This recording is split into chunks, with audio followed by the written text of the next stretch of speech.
राधे राधे, जय श्री कृष्णा। कैसे हैं आप सब लोग? आशा रखती हूँ अच्छी होंगी। स्वागत करती हूँ आप सभी लोगों का लड्डू गोपाल जी की सेवा ज्ञान भक्ति चैनल में। और आज के इस वीडियो में हम जानेंगे करवा चौथ के बारे में कि इस बार का जो करवा चौथ है बहुत ही ज़्यादा विशेष है। उसका पूजा और जो उसका फल मिलने वाला है वो भी 1000 गुना अधिक मिलेगा। और चंद्रोदय का समय क्या है, तिथि कब शुरू हो रही है, समाप्त कब हो रही है, ठीक है। तो सारी जो इन्फॉर्मेशन है मैं आपको इसी वीडियो में दे दूँगी। और जो इसकी कथा है, तो क्योंकि बहुत सारे कमेंट आते हैं कि दीदी आप जो 4 कथा होती है इसकी वो चारों एक साथ सुनाया कीजिए। तो मैं कोशिश करूँगी कि चारों एक साथ सुना सकूँ ताकि आप लोगों को थोड़ा फ़ायदा हो सके। जो लोग चौथ की व्रत की कथा जिन लोगों को कोई सुनाने वाला नहीं है उनके लिए विशेष। तो आइए, ज़्यादा समय ख़राब नहीं करूँगी। तो इस बार ऐसा पहली बार हो रहा है इस बार कि 70 साल बाद में ऐसा करवा चौथ पर योग बन रहा है।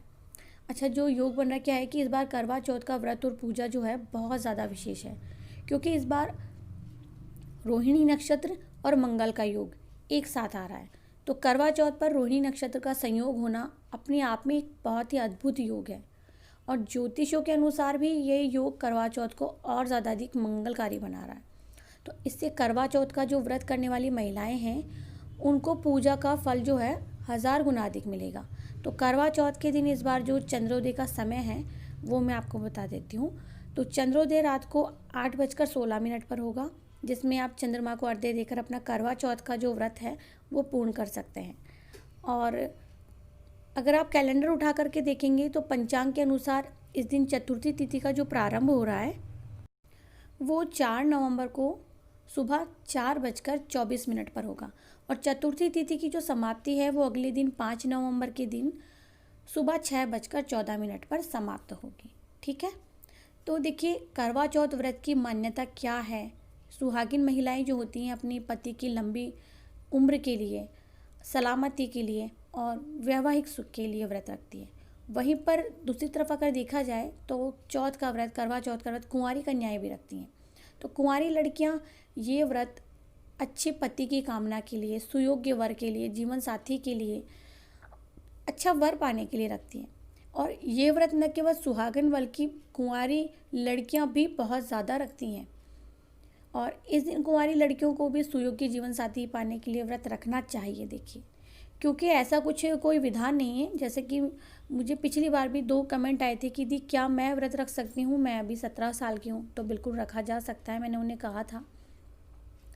तो अगर इस दिन की जो पूजा की बात करें तो करवा चौथ का जो पूजा का शुभ मुहूर्त है उसकी अगर बात करें हम तो शाम को 5:29 से हैं और शाम को 6:48 तक ये समय रहेगा। इसमें आप पूजा कर सकते हैं।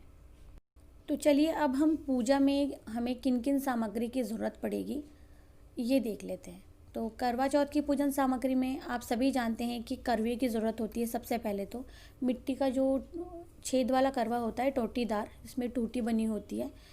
और ढक्कन की ज़रूरत होती है, पानी का लोटा चाहिए होता है, गंगा जल जो कि हम पूजा के दौरान काम में लेते हैं, दीपक, बाती, अगरबत्ती, चंदन, कुमकुम, रोली, पुष्प, चावल जिसे आप अक्षत भी बोलते हैं, फूल, कच्चा दूध, दही, देसी घी, शहद, चीनी, ये सब पंचामृत, ठीक है।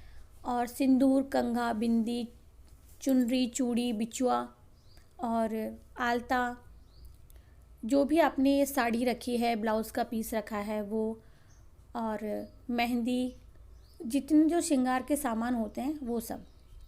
पीली मिट्टी चाहिए होती है आपको, लकड़ी का पाटा चाहिए होता है, जिन लोगों के यहाँ छलनी में चाँद देखते हैं वो, और 8 पूड़ियों के अठावरी, हलवा और दक्षिणा के पैसे, ठीक है। हमारे यहाँ छलनी में चाँद नहीं देखा जाता है, हमारे यहाँ राजस्थान में बहुत कम ऐसी परंपरा है, ठीक है। तो जिन लोगों के यहाँ है वो करते ही करते हैं, हमारे यहाँ नहीं है। सबसे पहले करवा चौथ के दिन सुबह सूर्योदय से पहले उठना चाहिए, स्नान करना चाहिए। और किसी किसी के यहाँ देखिए नहीं भी करते हैं, लेकिन किसी किसी के यहाँ स्नान करने के बाद में जो सर्गी के रूप में जो भोजन होता है वो किया जाता है, पानी पिया जाता है और भगवान की पूजा करके निर्जला व्रत का संकल्प लेते हैं। और फिर पूजा पाठ जो भी है वो करते हैं। तो करवा चौथ में महिलाएं पूरे दिन अन्न जल ग्रहण नहीं करती। शाम के समय चांद को देखने के बाद में दर्शन करके फिर व्रत खोलती है। तो शाम को पूजा के शुभ मुहूर्त पर मिट्टी की जो वेदी बनाई जाती है, सभी देवी देवताओं को स्थापित किया जाता है। किसी किसी के यहाँ पार्टी पर होता है तो उसके ऊपर करवा रख देते हैं। इसके बाद एक थाली में धूप, दीप, चंदन, रोली, सिंदूर, जो भी आपने दीपक रखा है, ध्यान रखें कि पूजा चांद निकलने के 1 घंटे पहले ही शुरू कर देनी चाहिए, ठीक है, क्योंकि पूजा में कम से कम 1 घंटा तो लगता ही लगता है। और इसके बाद में आपको चंद्रमा को अर्घ्य देना होता है, मंत्र जाप करना होता है अर्घ्य देते वक्त, और उस मंत्र का अर्थ ना बहुत ही अलग होता है। तो इस तरह से हमें प्रार्थना करनी होती है और बोलना होता है कि जो भी हमसे पिछले जन्म या इस जन्म में जो भी हमसे पाप हुए हैं, गलती हुई है, उसे क्षमा करें। हमारे परिवार में सुख शांति का वास करें, सुख शांति का वास हो, और हमारे मन में शांति आप बनाए रखें, और जो भी आप अपने सुहाग के लिए बोलना चाहें वो आप बोलें। फिर पूजा समापन में आप चंद्रदेव से पूजा पाठ के दौरान जो जाने अनजाने में हमसे जो भी गलती हो जाती है उसकी क्षमा याचना ज़रूर करें। याद रखना चाहिए कि सुहागिन महिलाएं या कुंवारी जो कन्याएं हैं, कोई भी जो ये चौथ का व्रत करता है उसे कभी भी सफ़ेद, काला, नीला वस्त्र नहीं धारण करना चाहिए। ये कपड़े नहीं पहनने चाहिए। हाँ, लाल, पीले और रंग के पहन सकते, लेकिन काला, नीला नहीं पहन सकते। और इस दिन पूरा श्रृंगार और पूर्ण रूप से शांति से बैठ कर के भोजन करना चाहिए। यह व्रत निर्जला रखा जाता है और किसी किसी के यहाँ निर्जला नहीं भी रखा जाता। तो आप अपने परिवार में जिस तरीके की रिवाज है, जिस तरह का चलन है, उस तरह से ये व्रत रखें। आइए अब हम जान लेते हैं कि जब हम चंद्रमा को अर्घ्य देते हैं या जो हमारी पूजा की थाली है वो कैसे सजाते हैं, क्या क्या होता है। थाली में हम दीपक रखते हैं, सिंदूर रखते हैं, अक्षत, कुमकुम, रोली, चावल और कोई भी मिठाई सफ़ेद रंग की, पूरा श्रृंगार का सामान, करवे में जल भरकर माँ गौरी और माँ गणेश की पूजा करते हैं। और चंद्रमा के निकलने के बाद में अगर आपके यहाँ छलनी में चांद देखने की परंपरा है तो आप वैसे करें, जैसे कि हमारे यहाँ नहीं है। हमारे यहाँ चंद्रमा के दर्शन के बाद में पति देव के दर्शन करके और उनके चरण छुए जाते हैं। तो करवा चौथ की जो व्रत कथा है वो सुने, उसके बाद में अपने पति की लंबी आयु की कामना करें। अपनी सास या जो अपने घर में और भी वृद्धजन हैं उनके पैर छुएं, और जो सामान आपने रखा है 16 श्रृंगार का, अगर आपके घर में सास है और सुहागिन है तो ये पूरा सामान आप उनको दें। अगर आपके घर में सास नहीं है आप अपनी ननद को भी दे सकते हैं, और अगर किसी की ननद भी नहीं है तो आप ये सामान किसी भी सुहागिन स्त्री को दे सकते हैं, ब्राह्मणी को दे सकते हैं, ठीक है। तो ब्राह्मण भी ले सकती हैं ये। अब करवा चौथ की हो या चौथ की बात हो, सुबह में जिनके यहाँ पूजा पाठ होता है वो भी इस दिन अपने बड़े बुजुर्गों के पैर छुए, पति के पैर छुए। जिनके यहाँ घर में शाम को पूजा होती है वो भी सुबह भी पैर छुए, शाम को भी चंद्र दर्शन के बाद में, पूजा के बाद में पैर छुए, ठीक है। अच्छा, एक चीज़ होती है कि जिनके यहाँ पे सास और बहुत बड़ी बड़ी फैमिली होती है उनको सुबह में भी चरण छूने चाहिए और रात को पूजा के बाद में भी। सुबह में हम इसलिए छूते हैं क्योंकि वो दिन हमारे लिए ख़ास है और हमारे सुहाग का व्रत है। तो मैंने कोशिश की है आप लोगों को इस एक वीडियो में जानकारी देने की, और जो चंद्रोदय का जो समय था वो मैंने आपको बता दिया है, तिथि बता दी है। अगर किसी को फिर भी कुछ पूछना है तो आप कमेंट सेक्शन में जा कर के मुझे कमेंट कर सकते हैं, या किसी भी सामग्री के लिए या किसी भी चीज़ के लिए। वैसे इतने साल हो गए हैं आपको व्रत करते हुए, आई थिंक मुझसे ज़्यादा आप लोग जानते ही होंगे।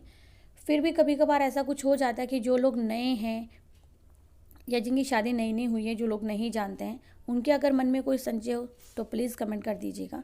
बाकी वीडियो अच्छा लगी तो प्लीज़ वीडियो को लाइक करें, चैनल को सब्सक्राइब करें, फ्रेंड्स फैमिली में शेयर ज़रूर से करें। तो मिलती हूँ नेक्स्ट वीडियो में कोई भी प्यारा सा टॉपिक लेकर के, या कथा सुनानी बाकी है भाई अभी तो कथा मैं ज़रूर सुना दूँगी। जो करवा चौथ की कथा है वो भी, गणेश जी की भी, और जो इनके साथ में सुनाई जाती है वो भी। तो ठीक है, मिलती हूँ नेक्स्ट वीडियो में।